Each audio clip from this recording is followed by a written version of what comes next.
Воскресенье, 21:30 на канале БСТ. Время подводить итоги недели. Сделаем это вместе. Добрый вечер, я Альбина Хайруллина, и вот ключевые темы выпуска. Лечение испытанием в республике начали тестировать препарат от коронавируса. Леволимаб является одним из немногих препаратов, которые действуют на патогенетический механизм. Съемочная группа БСТ впервые в грязной зоне ковид-госпиталя. У меня не было температуры, у меня не было одышки, просто болела между лопаток. Между тем, гулять на улице разрешается, но не всем. О новых штрафах и мерах поддержки. Кнут и пряник в период пандемии. Мусорный бак вместо колыбели. Я не думал, что это так заживет. Новорожденный малыш пролежал 3 часа в полиэтиленовом мешке. Кто оставил мальчика умирать на помойке? Я уже в следственном кабинете все сказала, вам объяснять не буду, что хотите. Эксклюзивные кадры итогов недели. Вот сейчас я тебя снимаю, в будущем тебя будут снимать. Воспитанием матом и побоями. Яну, ударь его.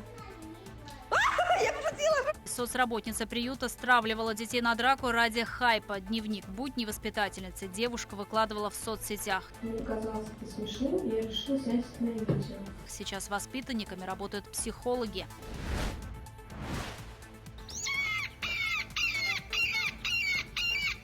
Важная птица в курятнике, рожденная летать, но взмыть в небо не может.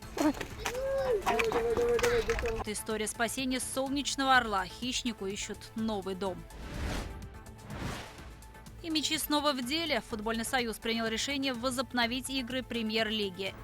И здесь тоже будем в закрытом состоянии находиться. ФК Уфа начинает тренировки.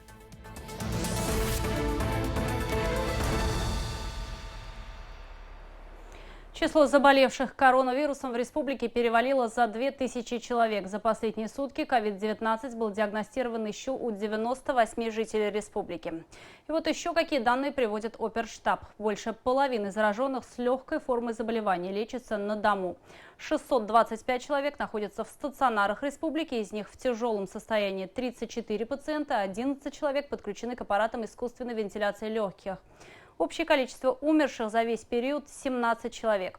Что касается российских данных, то число заболевших уже приближается к отметке 282 тысячи.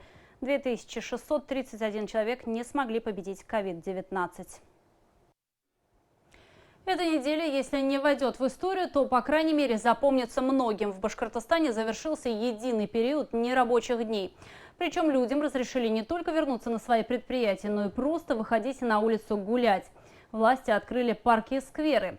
Но глава региона сделал на этом особый акцент. Режим самоизоляции не отменен, просто смягчаются отдельные пункты. Людям по-прежнему рекомендовано сидеть по возможности дома. При этом впервые была на законодательном уровне закреплена норма носить маски и перчатки. Штрафы за отсутствие таковых уже были выписаны. Подробнее об этом, а также о мерах господдержки в материале Артура Шамсуддинова. Наверное, никогда прежде люди так не праздновали выход на работу. Первый день после отмены нерабочих дней на Уфимской набережной аншлаг. После 1,5 месяцев самоизоляции горожане, кто на машинах, а кто пешком, кинулись гулять на улицу, не боясь оказаться вне закона. Парки и скверы открыты, гулять на улице без пропуска можно на законных основаниях. Впрочем, это не отменяет масочного режима и ношения перчаток. Теперь же за их отсутствие можно получить штраф до 3000 рублей за первое нарушение и до 5 за повторное. Чаще в числе нарушителей молодежь. Кто-то не носит маску совсем, кто-то не так, как положено. Например, опускает на подбородок. Сотрудники Центра общественной безопасности составляют протоколы. На неделе были выписаны первые штрафы. Где, на подбородке? Нет. Нормально носите? Носим. Общественное место. Хорошо, спасибо. Сложно. Хочется снять, убрать. Но если надо, так надо. Ходим в масках, да. Отныне изменились и правила торговли. В магазинах на каждые 10 квадратных метров не более одного человека, и все в масках и перчатках. На неделе заработали торговые точки непродовольственных товаров с условием, что все санитарно-эпидемиологические нормы будут соблюдены. Иначе предпринимателям грозит штраф до 50 тысяч рублей, юрлицам до 300 тысяч. При повторном нарушении предприятию грозит закрытие. Я очень вас прошу очень внимательно к этому относиться, потому что если мы сейчас выйдем из этого режима самоизоляции неорганизованно, и у нас везде появляться толпы пойдут, ну тогда у нас количество, соответственно, будет увеличиться, и мне придется вновь принимать меры по самоизоляции. более жесткие. Поэтому очень важно этот период времени отработать. Для предприятий малого и среднего бизнеса подготовлен большой пакет господдержки. Основные налоговые выплаты и страховые взносы за второй квартал 2020 будут отменены. Пострадавшие организации получат зарплатные кредиты под 2% годовых. Если занятость будет сохраняться на уровне 90% и выше, то размер кредита, который соответствует минимальному размеру оплаты труда на одного сотрудника в месяц, может быть списан.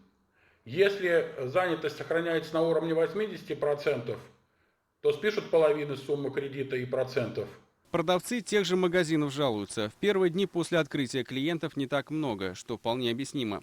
Больше месяца многие просто сидели без работы. Чтобы помочь населению финансово, в правительстве в очередной раз напоминают о мерах господдержки.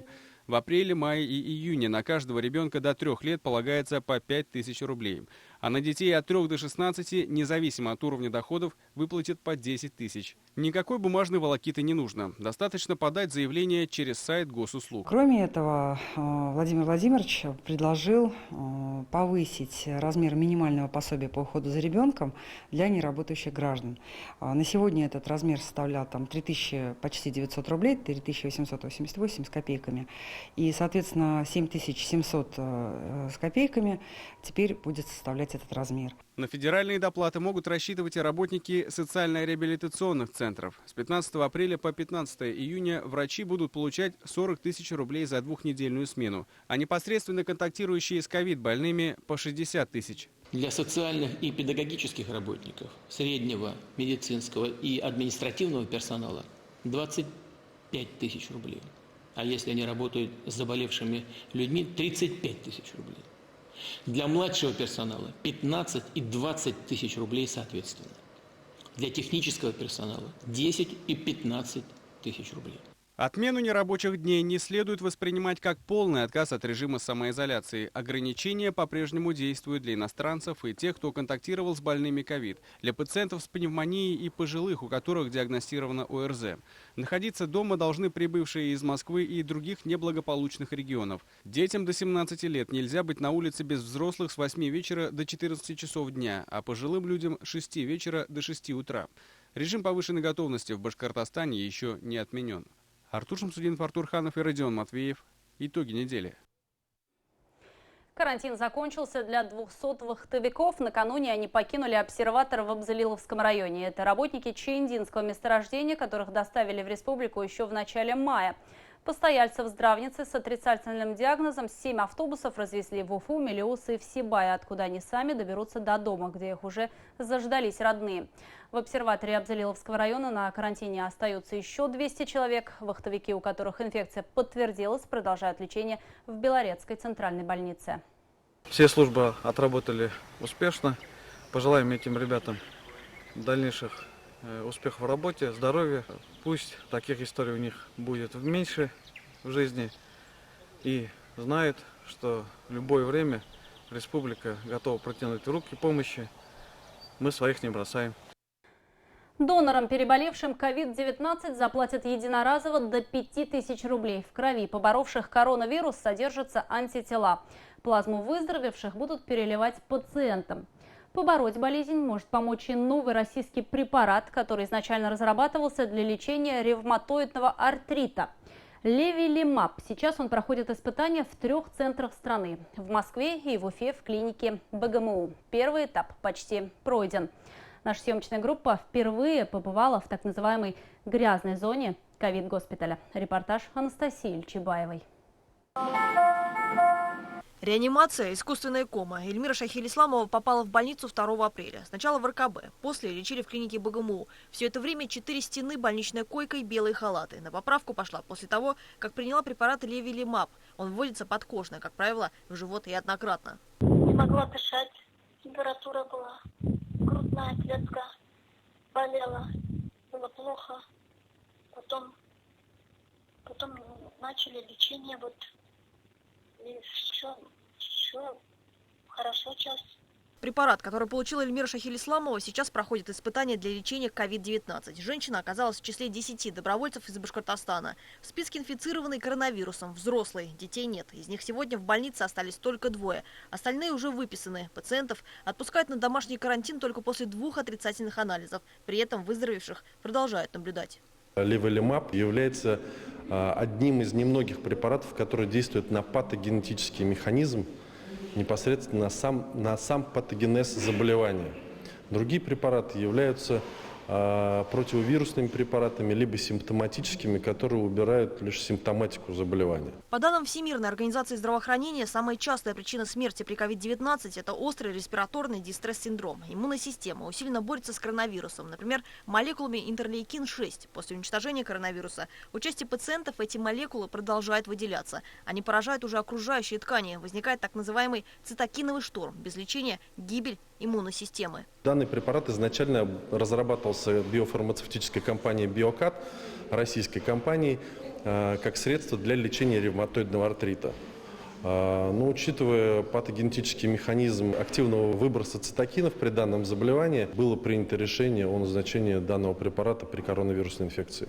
У лекарства есть противопоказания. Оно относится к моноклональным антителам белкового происхождения. И людям с аллергией на белковые препараты принимать его нежелательно. А пока препарат проходит испытания, врачи продолжают лечить пациентов другими возможными способами. В реанимационном отделении клиники БГМУ сейчас 9 человек, 4 под аппаратом ИВЛ. Подключают к нему в зависимости от самочувствия пациента. Трубку с кислородом вставляют в нос, либо приходится делать надрез на шее. И тогда дышит больной через дырку в трахее. Они находятся в бессознательном и крайне тяжелом состоянии. На самом деле это очень интересный опыт, потому что раньше никто из нас с этим не сталкивался, и массу новых знаний и умений можно приобрести. Ради этого можно потерпеть некоторые неудобства. Из 100 специализированных коек, подготовленных в ковид-госпитале, заняты уже 65. На 2 этажах проходят лечение те, у кого легкая и средняя тяжесть заболевания. Этому парню 24 года, самому пожилому 82. У меня не было температуры, у меня не было одышки, просто болела между лопаток.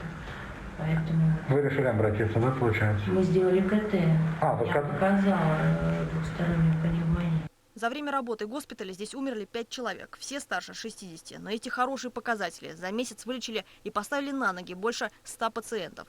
Этот этаж теперь для соответствия минимальным требованиям для оказания больных средней степени тяжести. Здесь подведены, видите, кислородные подводки. В каждой палате это на 4 койки будет. В случае необходимости сюда можно будет подключать как инвазивные и неинвазивные ИВЛ или просто подводки кислорода. Состояние пациентов порой меняется очень быстро. Еще вчера кто-то шел на поправку, а уже сейчас ему требуется искусственная вентиляция легких. В строящейся инфекционной больнице в Уфимском районе газостанцию уже накачали кислородом. К этой установке будут подпитаны все аппараты ИВЛ. Но это произойдет после завершения строительства объекта, ждать которого осталось недолго.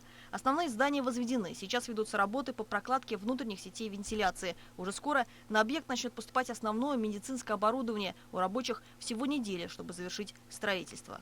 Анастасия Чебаева, Лилия Курбанова, Азат Ишбулатов, Тимур Давлетов. Итоги недели.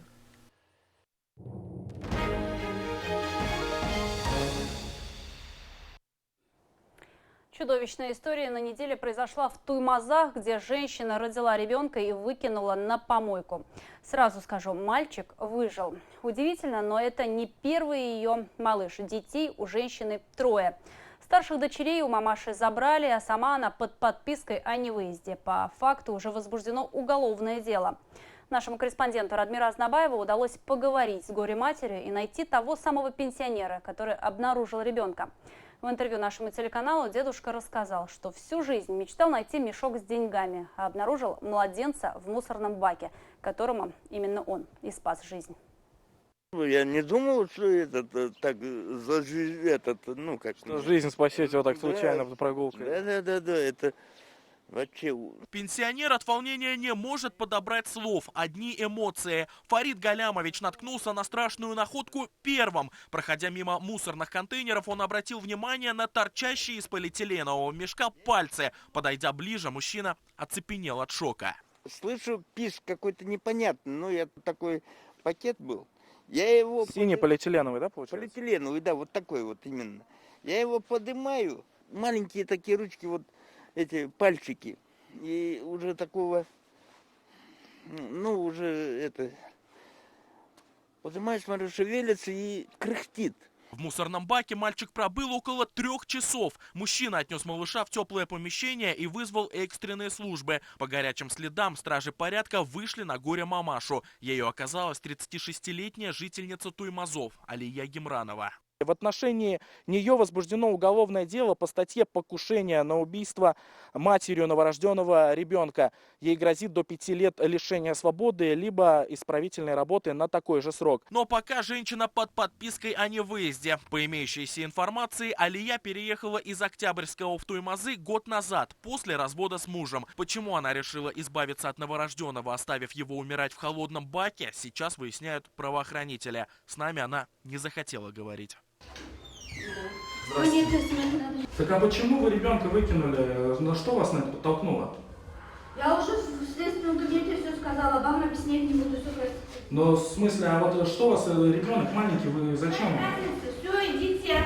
Удивительно, но женщина уже воспитывала 2 дочерей. Все они жили в квартире у брата. Стоит отметить, что когда Алия рожала 3-го ребенка, дома никого не было.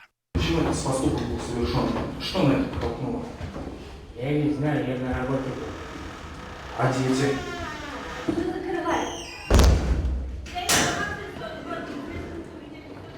Примечательно, что семья не состояла на учете в органах опеки. Хотя до этого у Алии Гемрановой уже были проблемы с законом, пусть и масштабом меньше, но этот факт уже должен был подтолкнуть надзорные органы взять семью на карандаш. Поэтому на следующий день прокуратура организовала проверку. Будет дана оценка действиям или бездействиям должностных лиц, которые должны были выявлять семьи, находящиеся в социально опасном положении. Уже известно, что женщина привлекалась к административной ответственности, и ее семья должна была быть поставлена на профилактический учет. Якобы любящая своих детей мамочка из социальных сетей, которая посвящает статусы дочкам, в жизни оказалась полной противоположностью себя виртуальной. Примечательно, что сегодня у Гемрановой день рождения, и его она отмечает уже в статусе бездетной. Дочерей у подозреваемой изъяли и определили в приют, а сына, которого Алия оставила на верную смерть, сейчас находится в больнице. К счастью, его жизни уже ничего, а самое главное, никто не угрожает.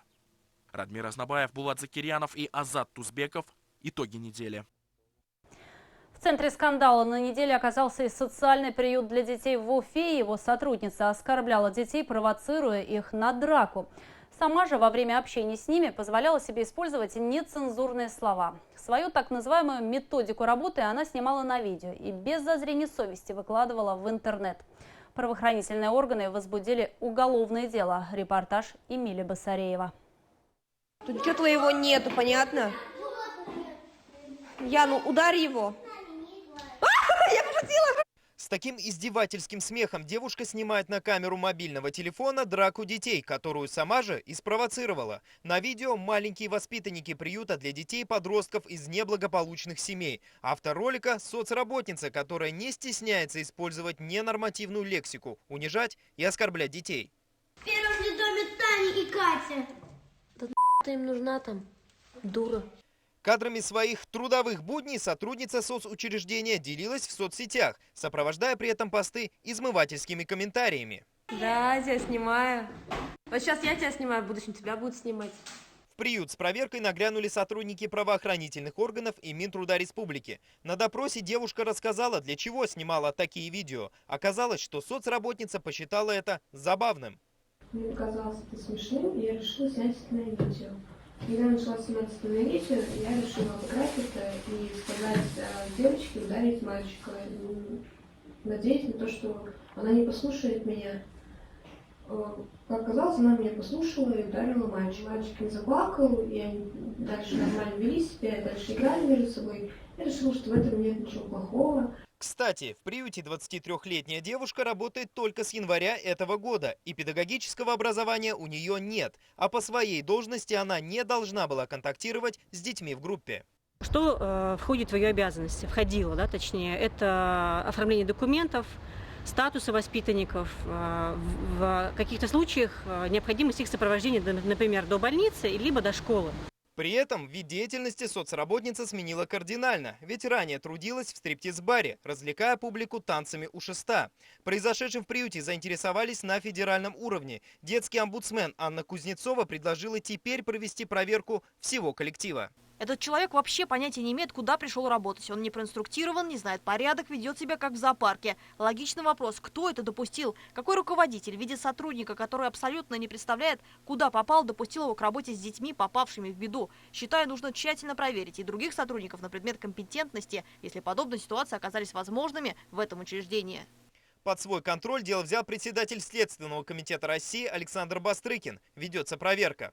По факту применения работникам социального приюта для детей и подростков недозволенных методов воспитания в отношении малолетних. Выполняются необходимые проверочные мероприятия, опрашиваются руководство и работники социального приюта, а также его воспитанники. С самой соцработницей нам поговорить не удалось. А вот молодой человек, представившийся ее доверенным лицом, считает, что она в этой ситуации жертва, и привел свои доводы. Конечно, это хороший человек. Как еще можно назвать человека, который согласен на 15 тысяч работать с 9 до 6, буквально еще и, может, их раньше вызывает, даже в 8:30, я помню, утро она рассказала. Вот.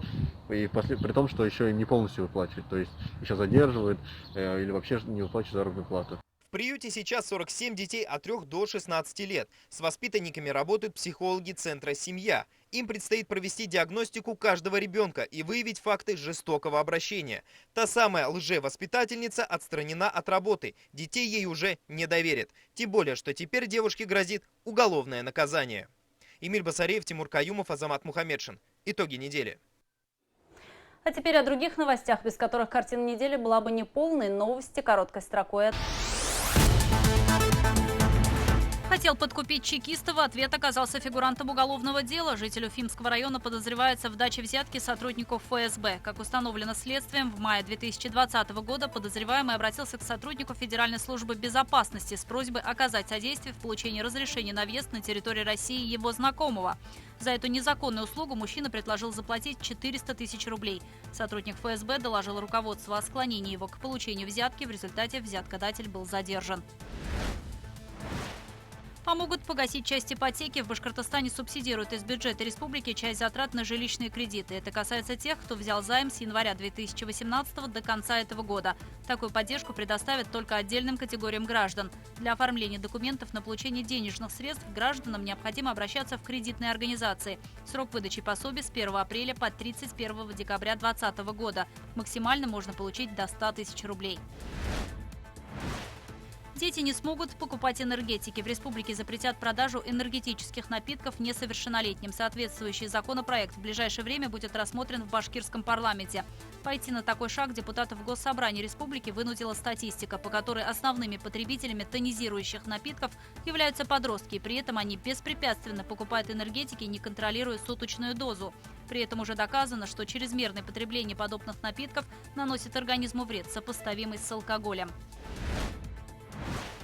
Девятиклассники в этом учебном году не будут сдавать ОГЭ. Министерство просвещения отменило основной государственный экзамен по русскому языку и математике. Это связано с угрозой распространения коронавирусной инфекции. Оценки по предметам будут выставлены на основании годовых, а вот сдачу единого государственного экзамена перенесли пока на неопределенный срок.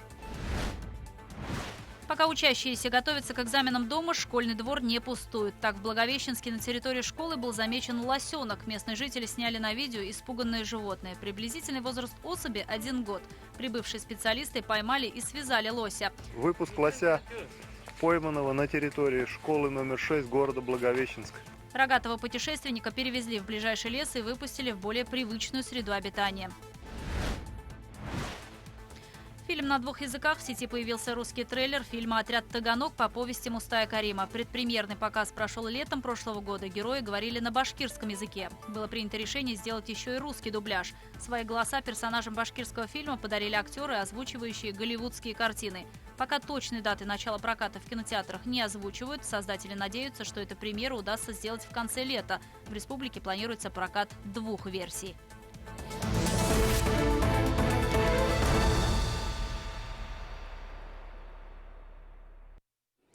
30 миллионов рублей могут получить предприниматели в Башкортостане на развитие придорожного сервиса. Первые заявки уже поступили, сообщили в Госкомторговле. В республике смягчили условия для проектов. Если раньше объем инвестиций должен был составлять минимум 100 миллионов рублей, то сейчас вдвое меньше – 50. А для районов Зауралья и Северо-Востока и того меньше – всего 10 миллионов. Что думают о нововведении участники отрасли и эксперты, выясняла Екатерина Тимиряева. Плитка попала бракованная, пришлось заменить полностью. По новой кладем сейчас. Расходы дополнительные. Придорожные кафе и гостиница – это бизнес, который требует постоянных расходов, говорит предприниматель и собственник такого сервиса у села Инзер на трассе Уфа-Белорецк Минихан Гайнединов. Сейчас понадобилось поменять плитку при входе. Чтобы организовать все задуманное, большой кемпинг, требуется около 20 миллионов рублей вложений. Если будут деньги, то будет и башкирская национальная юрта, и бани, и станция техобслуживания авто, а также санузлы. Канализация – это вообще самое дорогое. За 7 лет существования бизнеса заработать на все это самостоятельно не удалось. Это, я думаю, если бы государство вот так помог бы, мы это все осилили бы в течение года, может быть. И эти деньги нам необходимо, чтобы канализационную систему наладить. У нас канализационная система, мы не можем подключать центральную. И у нас это у всех придорожных кафе это как бы самое тяжелое это. Чтобы дать толчок для развития придорожных кафе и, как следствие, внутреннего туризма, в Башкортостане смягчили условия для включения в перечень приоритетных инвестиционных проектов республики. Раньше порог был 100 миллионов рублей, сейчас 50, а для районов Зауралья и Северо-Востока всего 10. Также инвесторы могут получить субсидию не более 30 миллионов рублей или 50% от всех затрат. В Республиканском госкомторговле заявляют об уникальности практики среди российских регионов. На этом наша работа не заканчивается. У нас основная задача – это как раз доработать до конца концепцию, до своего финала, именно концепцию придорожного сервиса, итогом которой должен стать перечень как раз объектов, некая генеральная схема, которая позволит как раз инвесторам быстрее ориентироваться на территории республики и подобрать себе объекты. И мы ожидаем, что данная мера поддержки как раз позволит привлечь инвесторов в эту сферу, потому что на сегодня подобного рода поддержки придорожного сервиса не существует ни в одном субъекте Российской Федерации. По протяженности дорог в России Башкортостан на втором месте после Алтайского края, где насчитывается 55 632 километра. В нашей республике 47 700. В Приволжском федеральном округе Башкортостан на первом месте занимает 14% сети. Дорога, как живой организм, создает собственную экономическую зону и рождает сервис. Нельзя проехать 1000 километров на домашних бутербродах и накормить ими всю семью. Вообще, семейные путешественники – это ядро туристов, говорят эксперты. А средний чек, который они готовы оставить в придорожном кафе, 250-350 рублей на человека и провести здесь около часа своего времени. Опрошенные нами эксперты считают, что следует подходить к вопросу комплексно. На данный момент ситуация очень сложная на туристическом рынке. За 2 месяца мы, как турагенты, не чувствуем никакой поддержки, к сожалению. Поэтому, если сейчас вновь созданный комитет по туризму Республики Башкортостан будет оказана нам поддержка, это будет очень хорошо. Большая часть бизнеса, занятого внутренним туризмом, это малый и средний бизнес. И в период самоизоляции они пережили непростые времена. Это с одной стороны. А с другой стороны, нам предстоит конкуренция с другими, с соседними регионами. Для того, чтобы перетянуть у них туриста, чтобы привести их сюда. Первые заявки для участия в программе на этой неделе уже поступили, сообщили в Госкомторговле. Идут переговоры. Собственники придорожных кафе, между тем, считают, что поддержка своевременна, пока они подсчитывают убытки из-за коронавируса и сожалеют, что COVID-19 помешал обслужить им массовый турпоток на майских праздниках. От того, каким будет лето 2020-го, во многом зависит и то, каким будет год. Екатерина Тимиряева, Вадим Исламов. Итоги недели. Важный шаг к нормальной жизни на неделе сделал и отечественный футбол. Исполком Российского футбольного союза принял решение, что игры премьер-лиги возобновятся 21 июня. Уже завтра игроки ФК Уфа соберутся в столице республики и начнут подготовку к оставшимся 8 турам. Матчи будут проходить без зрителей. Артем Кочешев с подробностями. Свисток Николая Волошина. Матч ЦСКА Уфа завершен. Игроки футбольного клуба Уфа в последний раз выходили на матч российской премьер-лиги больше 2 месяцев назад. 22 и 23 туры по новому проекту календаря разделит и вовсе более 3. Руководство российского футбола приняло принципиальное решение доиграть чемпионат. Оно касается только РПЛ. В низших лигах соревнования завершены и уже подведены итоги. Отменены переходные матчи. Команды, занявшие 13 и 14 места, останутся в числе сильнейших и на следующий сезон. Будет определенная ситуация, которую, наверное, все равно будем решать с колен, так называемые, да, все равно они будут по мере поступления. Но все равно то, что Российский футбольный союз решил, что мы 21 июня должны стартануть, это очень-очень такой большой прорыв, я так скажу. Матчи будут проходить без зрителей. Сами футболисты должны будут соблюдать социальную дистанцию и все меры предосторожности. В субботу национальный чемпионат возобновили в Германии. Это первые крупные соревнования, стартовавшие после начала пандемии. Антураж крайне необычный. Тишина на стадионе, на скамейке запасных футболисты сидят на большом расстоянии друг от друга. После забитых мячей никто не бежит обниматься. Что-то похожее, судя по всему, ждет и российских футболистов. Первый случай заражения коронавирусом у игрока РПЛ был зафиксирован накануне. Перуанский нападающий «Локомотива» Джефферсон Фарфан находился на самоизоляции в Подмосковье, но, несмотря на это, сдал положительный анализ на COVID-19. Никто тебе не может гарантировать, что ты где-то в другом месте не заразишься. Все равно там ты выходишь за продуктами куда-то еще. Это одинаковые риски абсолютно. И я согласен с теми, кто говорит, что если там врачи работают, если магазины открыты, продавцы работают, то почему мы там не должны в футбол играть, учитывая, что все равно все будет без зрителей, мы там просто будем друг с другом контактировать, поэтому не вижу проблем. Футбольный клуб Уфа начнет подготовку к возобновлению чемпионата России в Аше. В понедельник команда соберется в Уфе и после медицинских тестов отправится в Челябинскую область. По плану в столицу республики игроки вернутся 2 июня, когда будут завершены работы по укладке нового газона на стадионе «Нефтяник». И здесь тоже будем в закрытом состоянии находиться. Где-то вот теперь уже где-то около 2,5 месяца, наверное, мы будем в такой изоляции со всеми. Будем играть, тренироваться, обратно ездить. В общем, впереди очень много работы.